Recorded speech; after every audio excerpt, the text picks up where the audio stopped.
Good afternoon, everybody. Welcome back to lecture number 7. Today's lecture is included in the quiz, correct? Correct? So today we will continue our discussion regarding the last time we talked about the swing equation, and what did I tell you? If the controller's measurements for the mechanical torque is larger than the needed electrical torque, then we will have a positive acceleration. As long as I'm in the stable region, the math would work in my favor to go to point A.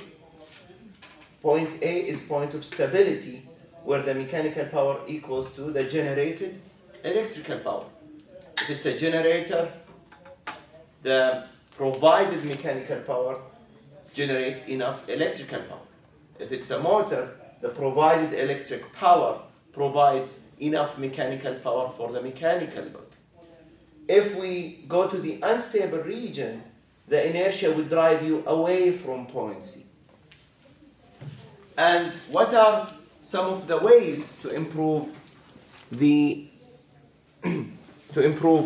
power? As I told you, we either increase the excitation, but increasing the excitation of the generator has limits, correct? We cannot have infinite excitation. There is always caps, also caps of the controller itself. Or we can mess around with the grid around the generator, basically how many lines are connected to the generator. And we have proven that the maximum power generated from the synchronous generator while we are in synchronism, while we're maintaining synchronism, is inversely proportional to x of t. So if I was able to add more lines and reduce x of t, I should be able to send more power. And this makes more sense. If I have more lines, they would drive my generator more into stability region, and it would allow it to transfer more power. So let's look at this phasor diagram. So what's the title? Maybe let's try to make it full screen because I get some complaints.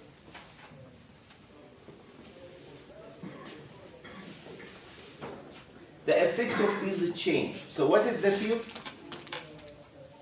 Exciter. So when you go open homework 1 that I posted in the blackboard, you will find that we will have a synchronous generator and there is a block called the exciter. I'm not going to ask you about the exciter, but go and explore it. Go and explore what's inside this exciter. You will find some of the logic components that can be useful. Okay? So if you change the excitation, you basically change the magnitude of EF. We have EF1, EF2, EF3. Note that for synchronous generators, we always maintain the terminal voltage because you cannot have an output voltage that is not similar to the infinite bus, also known as the grid. If we have an output terminal voltage of 13.8, or you may call it 1 per unit, this V terminal is fixed. The generator, no matter what happens, has to keep Vt constant. If we increase the excitation, we're going to allow more power, correct? We're going to allow more power, and we all remember the equation. P is E of F times V terminal over X of S times sine delta. If we ignore Ra is much more smaller than X of S. Now what is happening is, when I usually change E of F is if I have a change in the load. One of the changes in the load is the current that is drawn from the generator, whether it's lagging, leading, or at a unity power factor. In the case of EF1, we have a lagging IA1. So IA1 lags V terminal. This is most of the time the case. This is when we have what we call the over-excitation because we have a lagging power factor. Note that theta 1 is the angle of the power factor. Now, if you do the vector calculation, you would notice that in order for me to calculate E of f, I need to multiply j times I1 of x1, which takes 90 degrees, scale it down, then I can get EF1.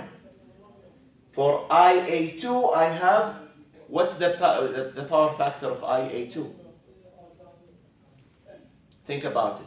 V of t and IA2 are on the same line. So the power factor is unity power factor. That is correct. So lagging, unity, IA2 is, this is another case. This is another load. IA2 is in line with VT, so we have a unity power factor. We notice that the magnitude needed for EF2 is normal excited, which is for a unity power factor, and it forms this triangle. Clear? Is it clear? For the last case, we are under the under-excitation, which is basically for a leading power factor. Look at IA3, for example, here. This is IA3, it's leading VT, so we have theta 3 not shown in this figure to be positive. Don't confuse it with delta. Delta is the angle, for example, we have delta 1, delta 2, delta 3. Delta is the angle between EF1 and VT, EF2 and VT, EF3 and VT. This is the torque angle, the power angle. If we notice that here we will have an under-excitation, and this, the whole range for any leading power factor, any leading IA3, for example, is under-excited. However, there is one quantity that is always constant, which is EF1 times sine delta 1, always equal to EF2 sine delta 2, EU always equal to EF3 sine delta 3. So what is EF sine delta? EF sine delta is nothing but P times XS over V terminal, which is actually this line. Clear? So this line, which is the electric power times X of S over V of T, is constant no matter what excitation you have. No matter even if you change the excitation to deep under-excitation, maximum under-excitation, the quantity P over Vt over X of S is limiting. And this is what we have, this line. So this to maintain stability. If we excite all the way here, and for some reason we have IA, for example, much larger than 90 degrees, then we go into the unstable region. The other quantity that I want you to think about is IA1 cosine of the power factor, IA1 cosine theta 1, which is, if you remember the equation, electric power is V terminal times I of armature times cosine of theta. This is the angle of the power factor. Why I didn't put 3? Because we're dealing with per phase quantities. So if you note that IA cosine theta is nothing but the electric power over V terminal is always constant, which is IA cosine theta. So even if you change the loading condition, the ratio between electric power and Vt is always constant. One of the questions that I might ask you in the test, what is PE over Vt? You calculate it, and then what is PE over Vt? You already know it, you have X of S. You can calculate X of S using any of these quantities, EF1 sine delta 1, EF2 sine delta 2, EF sine. So what are these figures answer these questions. What are the conditions of constant power? This is a constant power operation. You have constant power operation. What are the conditions? Is we really need to have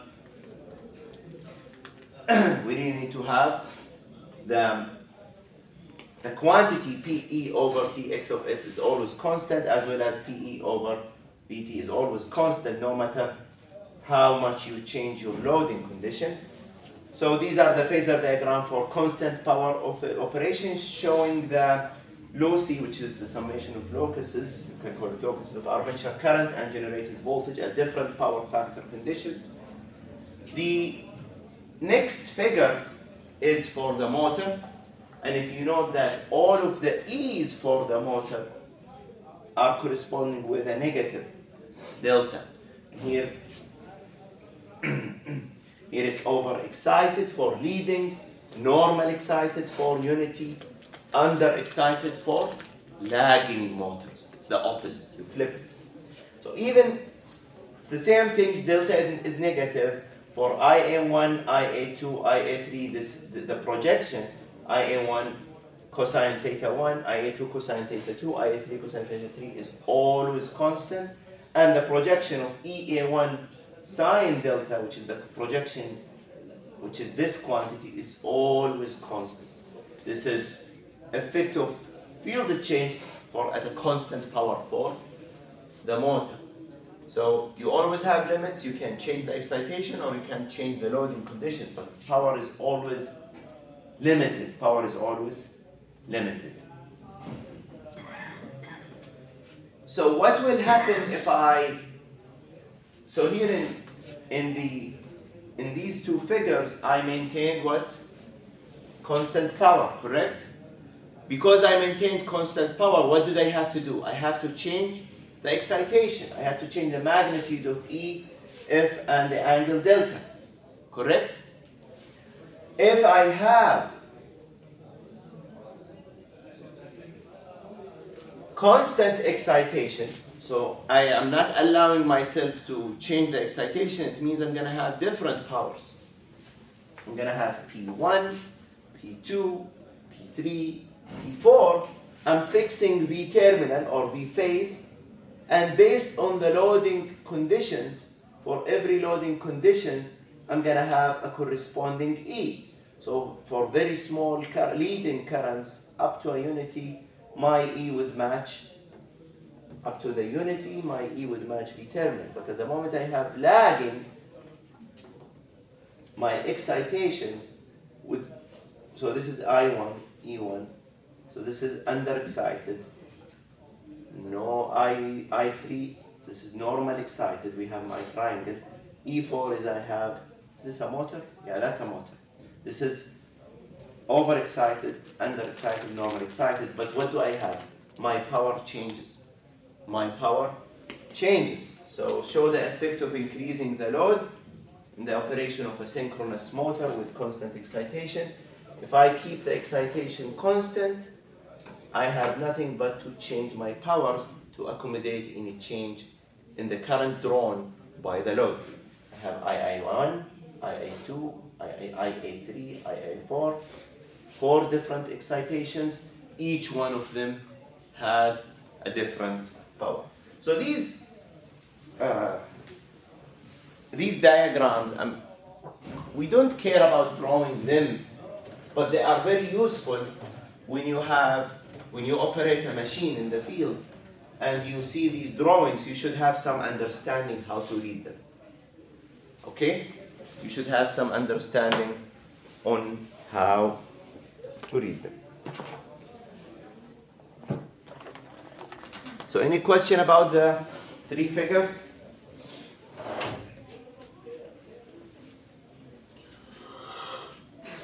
Let's go to the first example or second example. Example 2.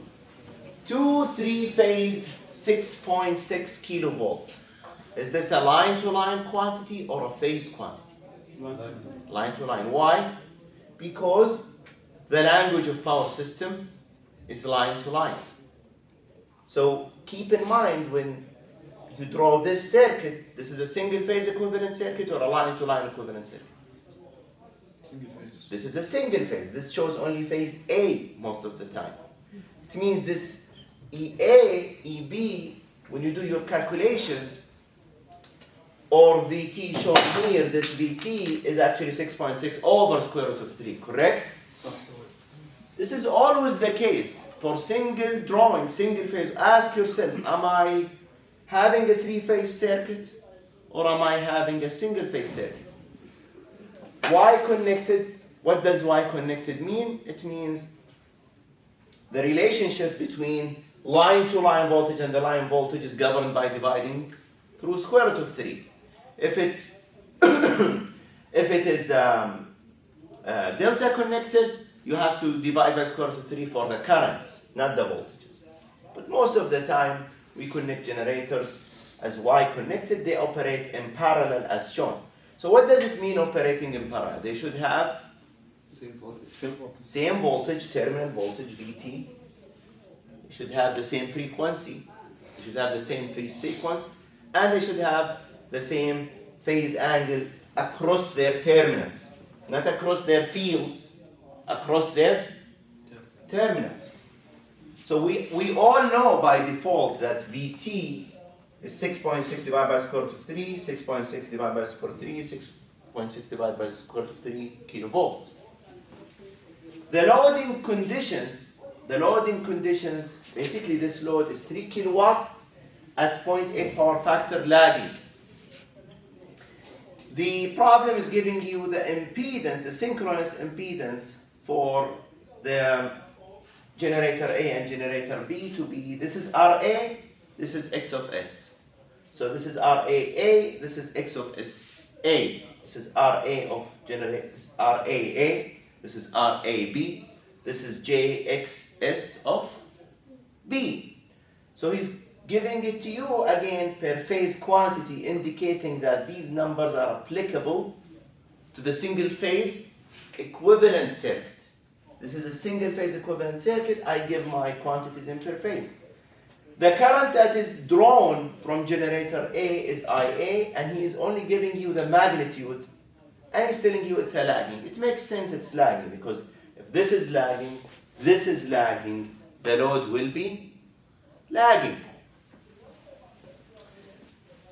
The governor of each generator, and what does the governor is doing is telling me how much real power to dispatch. Again, if you open the generator that I provided in the Simulink, please start working on the homework today, okay? It's easy. It's easy. I don't care if you use whatever. For homework, you can work together. It's a very two easy problems and one Simulink, very easy problem. I want you to set up your Simulink properly. And yes, if you're using a Mac, your Simulink should work. Okay? Your Simulink should work. And let me know if you have issues with the software. Okay? Homework is due a week from today. I'm just going to ask you to run the simulation. There is a code that says run the example, and rerun it again after changing some of the parameters. Just one parameter to change. And of course, I'm going to ask you to describe the system. So make sure to spend enough time to understand Simulink. It's very useful. So the governors is telling me how much power to dispatch from generator A and B, that we have to have 50% of the load demand comes from A, 50% of the load demand comes from B. So if the load is 3,000 kilowatts or 3 megawatt, we have 1.5 megawatt here, 1.5 megawatt is coming from here. The problem wants the armature current for every machine, the power factor for every machine, the excitation voltage, and the torque or power angle delta for each of those two machines. So when you solve this problem, should you start attacking machine A or machine B? One by one. Which one first? كيف اللي ودك? Based on the information. Should A. It is A because I have some information about machine A. Okay. This is the key information. I know it's lagging power factor. I know it's 5,000. Not only that, I need to find IL. Because if I find IL, it's much more easier to find IL. And I know the magnitude of IA, I can calculate the magnitude of IB. If I know IA and IB, because I know VT, I can get EB the excitations, EA. I can also get the power angle because if I know EA phasor and EB phasor, I compare them with VT, which is taken as a reference, I get delta. So do we have a plan? You always should have a plan before you attack any power problem. Don't just start putting numbers. You should think, what do I have? What do I need? And do I really need what is not needed? Let me repeat again. What do I have? What do I need? And do I need to calculate what is not needed? One of the things is, one of the not needed things is IL, correct? Is there any part of the problem calculate IL? No. But it's something that I need. So this is usually where many students lose control and waste time in the exam. So now we save 2 minutes in the test. So clearly, to solve this problem, we really need to start calculating IL. And IL has a magnitude and an angle, correct? This angle, let's call it theta IL. The magnitude of IL is usually calculated from the power divided by square root of 3. And I can here put V line to line, which is 6.6. Or if you are like me, you don't like the square root of 3 in your equation, you can calculate V terminal to be VLL over square root of 3, which is 6.6 kilovolts over square root of 3. And then you replace this equation with what? 3 V terminal, because V terminal, if you look at the drawings, is a per phase quantity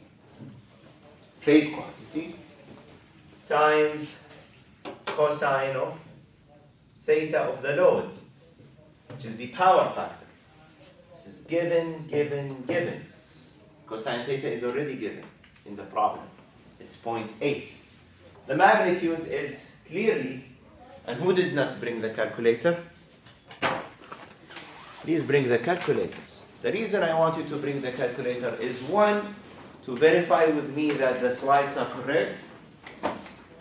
Two, is you practice, so that you don't, to practice solving problems without writing on paper. This is one of the, I remember one of the, when I was doing my graduate studies, the professor used to go to the substation and he has his only calculator and he starts typing numbers and he sees all the reactors without typing in any paper. And he was getting all the numbers correct. So I want you to reach to that level of skill set. No need to write everything on paper. Because when you work as an executive for a company, I want you to have these quick skills that you can give a number with high confidence so that you can keep working through the day. So P is what? 3,000 kilo divided by 3 times 6.6 kilo divided by square root of 3 times 0.8. So indeed we got 328. And what to get the power factor? It's shift cosine 0.8. Shift cosine 0.8, which is a very famous angle, 36.87. But here, why did I put the negative sign? Because it's lagging. IL is lagging voltage. So theta should be a negative number at the end. The most common mistake in EE360 was many students, and I think you're not, then it is Ali, he's not here.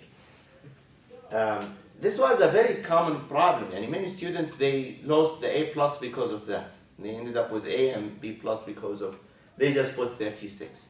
So you really need to understand, when you deal with lagging angles, ultimately your current should be a negative number. If and only if your VT is 0, the reference. Now if VT has an angle, let's say 45 degrees, and this is 37, so your IL should be maybe 5 degrees. Get it? So this is in usual cases. you can, don't memorize, try to understand. IA is half of that. Put the same numbers, we get 0.875 lagging for the power factor. So now we calculated the power factor of machine A. Because I already know IA, which is 150, the only thing that's missing cosine theta, where this theta is theta of generator A. So here it should be an A. Ultimately, I'm getting my IA as a phasor is 150 angle minus 29. It's lagging with, it's minus 29 degrees with respect to what? Is it with respect to EA or with respect to VT? With respect to VT. So I'm taking my numbers, every angle I write in my problem should be in reference with, should be with respect to a single reference, which is VT. Okay? Now what is IB? Is IL minus IA, where IL is, we already calculated to be 328 angle minus 36. So 328 angle minus 36.9 minus 150 angle of minus 29. And this should be, if you do it in the phasor notation, it's 180 angle minus 43. So now I know all of the two currents. I just apply a KVL to get EA and EB, and keep in mind when you do KVL and get EA over EB, these are phasor quantities. Get it? These are phasor quantities. It's very simple. A smart engineer wouldn't write the equation, would say this is VT. I know VT is 6.6 divided by square root of 3. So it is 6.6 divided by 6.6 kilo.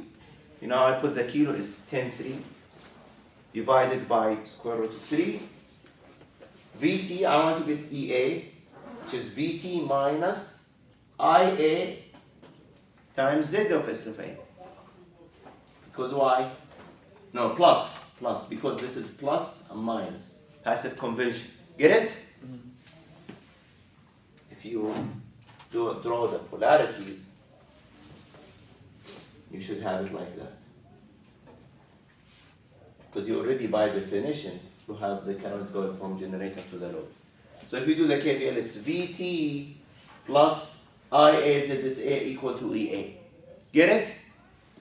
So plus Z of S A, which is 0.5 plus J times 10 times IA, which is 150 angle minus 29.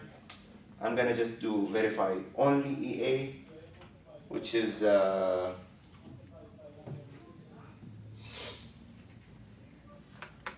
didn't get it correct.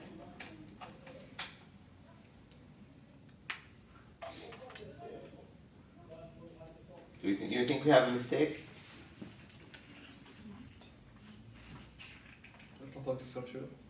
Oh, okay, my bad. I made a mistake. 6.623 over square root of 3 plus IA 0.5 plus J10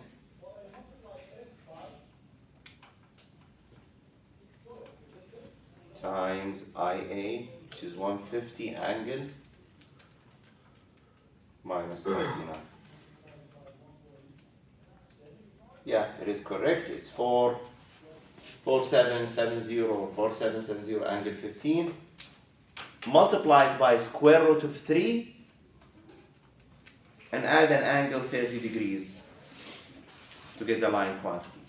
So the final answer should be, it's 8276 angle of 45. Why? Because it's 15 plus 30. Now take a note. I hate putting magnitudes only. Always put the proper magnitude and proper angle. So you should have this at an angle of 45.49 degrees kilowatts already in there. Same story for EB, should be similar phase angle. Now, the angle delta, what is the angle delta? This is the delta 15.4. It's delta 1, this is delta 2. It's not 45, it's the phase quantity. Get it? So this is the second example. Is it clear? Any question about it?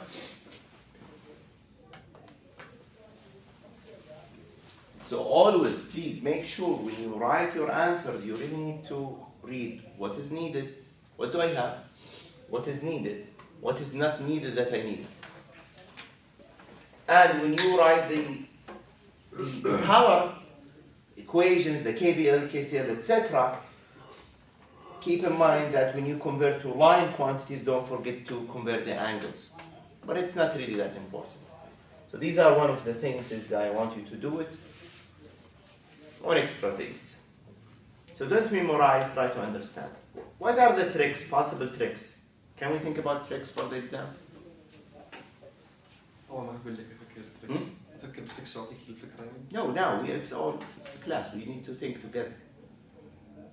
One of the tricks is maybe I don't know, is I change this to leading power factor.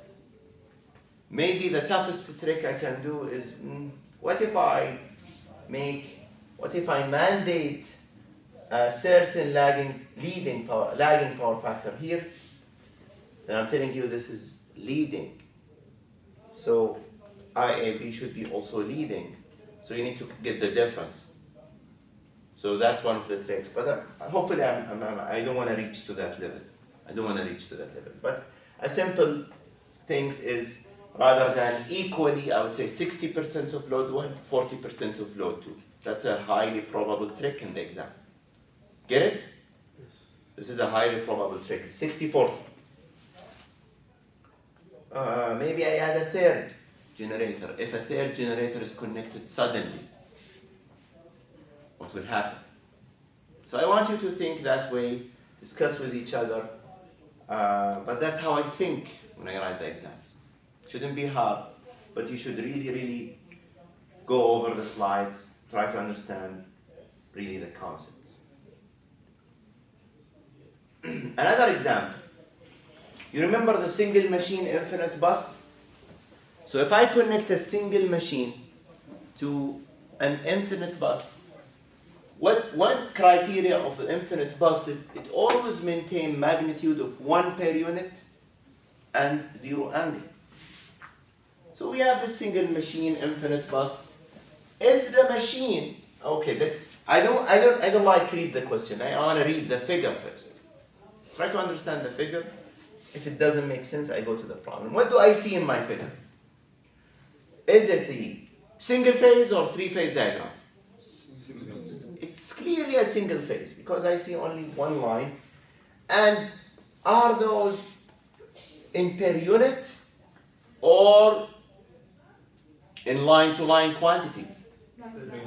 Wrong. Wrong. Yeah. No, I did say it's phase or line-to-line. I didn't say per unit. My bad. I'm sorry. Let me repeat it. Is it line-to-line or phase? Why phase? Because it's per unit. Get it? So always when you deal with a figure, try to understand, is this line-to-line or phase? Clearly these are phase. Why? Because it's per unit. That's very important. Let's talk more. Is the generator model, is this G, is it terminal of the generator or the excitation voltage? You have to think. This only the daira, the circle G. No, that's only the exciter. Because I have VT here. You see how they do different drawings? Okay, go to the previous example. Here we have EA, we have Z of S. هل هذه الدائرة نفس هذه الدائرة؟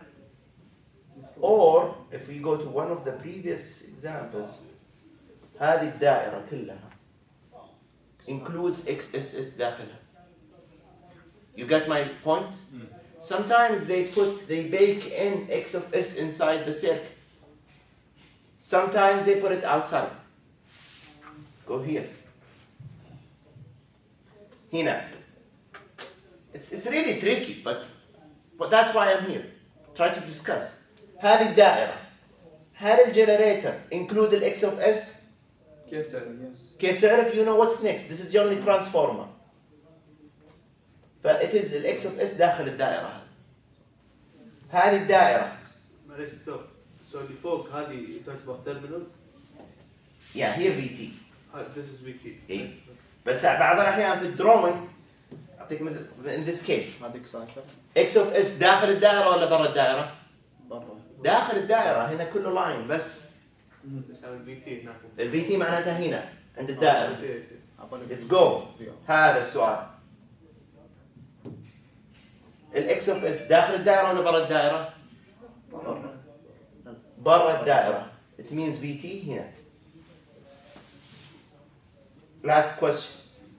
برا. ال X of S برا الدائرة ولا داخل الدائرة؟ برا. هل في شيء يلزم الانجينير انه يرسم هذا الدروينج ولا ذيك الدروينج؟ لا.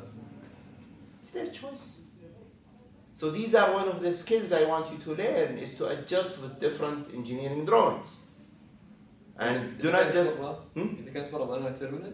باختصار in real life you will find a low quality engineer who would develop some drawing and your job is to figure out what do they mean.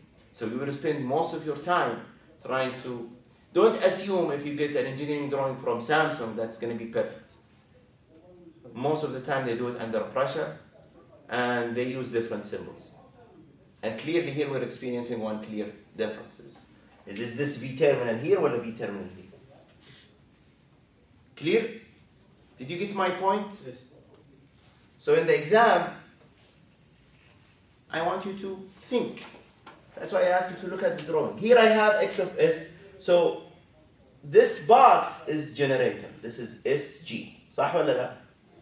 So here only the excitation voltage. Here, what do I have a transformer here? No.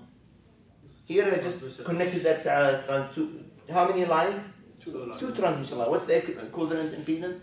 J.3, half. Because they're symmetrical. And then I also have, they stole this from physics or mechanical engineering. In physics, this is like a wall. صح? Fixed structure. You remember this in Physics 101? لا. See, that's the problems. Here we don't speak. This is machines course, not electric. So you need to have some mechanical engineering understanding. They really stole this from the fixed structure. So it's telling you the infinite bus is a fixed structure. It's not going to be disturbed. When you connect a load to the wall, do you expect to damage the wall? In physics. Same story here. That's why they added these to tell, okay, this is a fixed structure, infinite bus. So understand the drawing. It's per phase, per unit, phase, no line to line, and this is an infinite bus.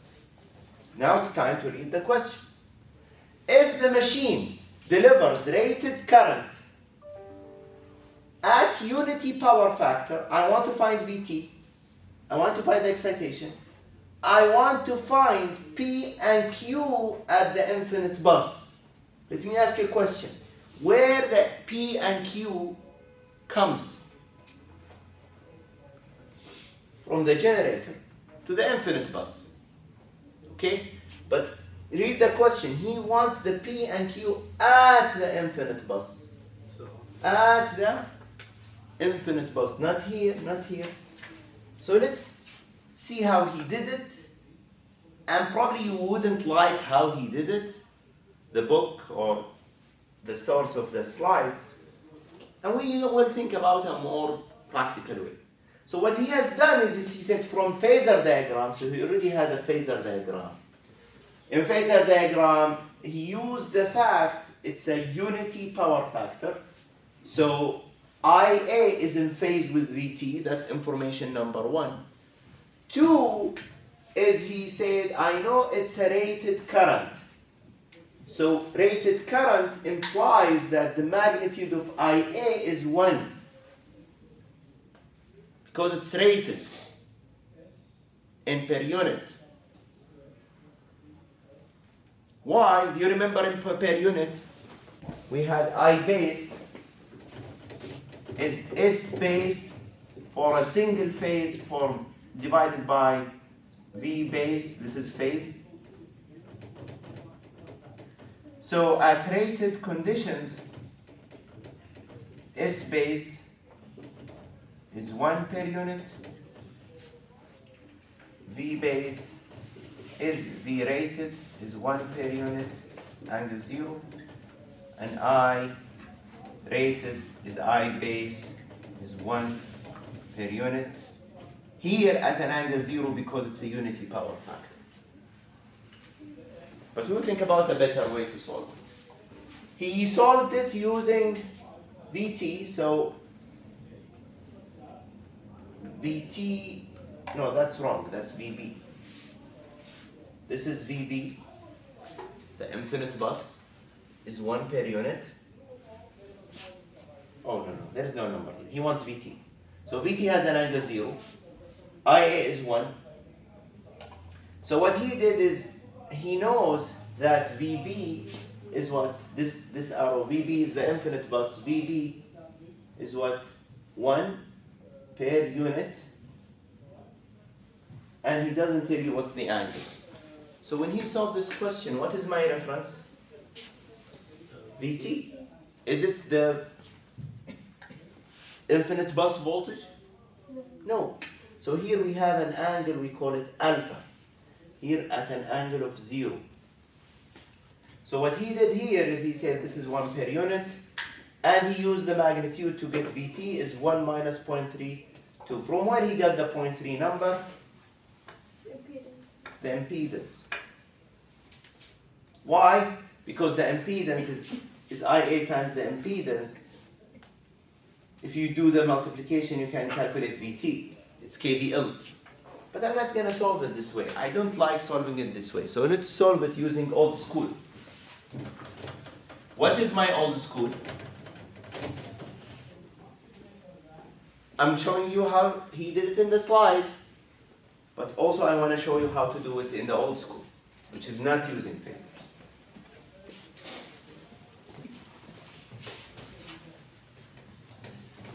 So I made the decision. I want the infinite bus to be the reference. Can I do that? Yeah. Let's do that. Makes more sense. صح? Makes more sense to make the reference, not VT. I'm challenging the system. Always challenge the system. So here what do I have? The 0.3. Here I have VT, which is what?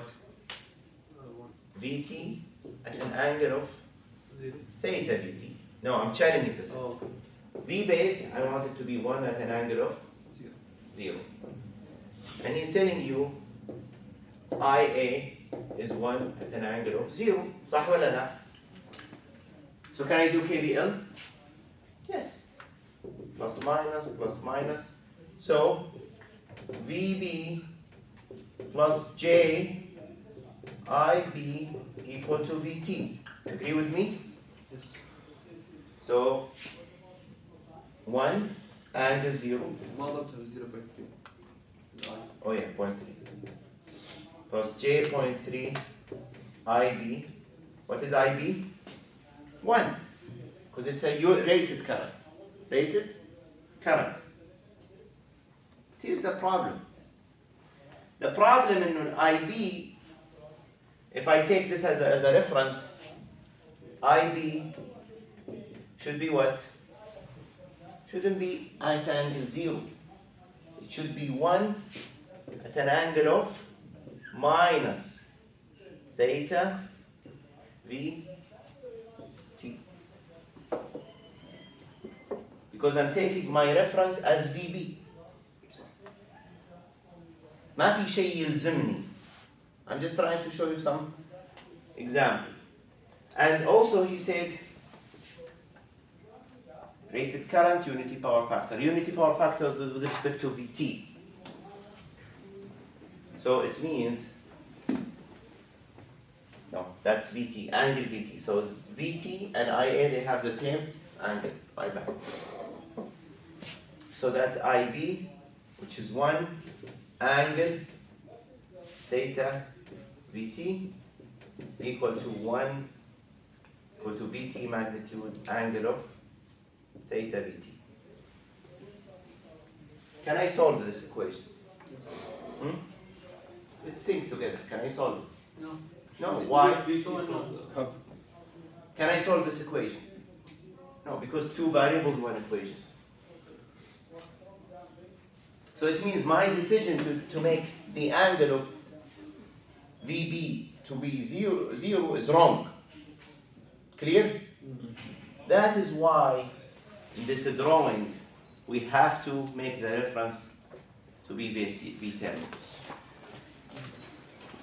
So can I continue solving this? No, so next lecture we will start by having this at theta or alpha, this as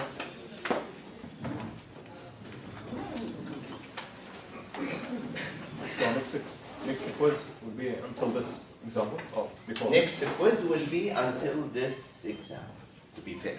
Example Yeah. Okay? Ah, Here, slide 36. Ah. Is it clear? Always challenge the system.